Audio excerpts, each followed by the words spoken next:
Mga lods, pakita ko lang sa inyo itsura ng pre-molt na gagamba. Ito, ayan. Zoom in to.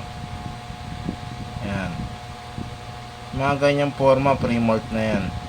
Hindi na rin kakain yan. Abangan na lang natin ito bukas. Sigurado ako magmumulto mamayang gabi. Pwede na! 10 hours later. Kamusta mga lods? I-update ko lang kayo din sa gagambang Japan G kahapon na binidyo ko. Sabi ko magmumult kinabukasan. Ayan o. Ito siya nakalagay sa may dulo. Mukhang nakapag-molt na nga eh. Pero teka, meron din siyang kasabay na nag-molt dito.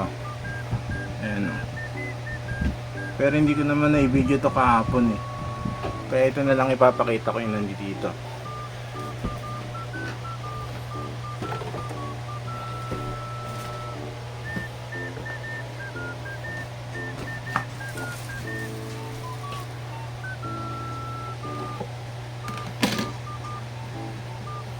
Ayan.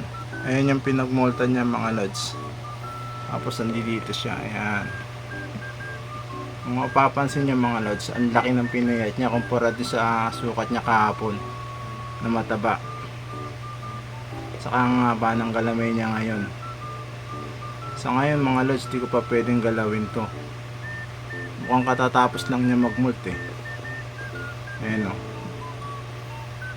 Hindi naman ganun kalaki yung pinagbalatan niya.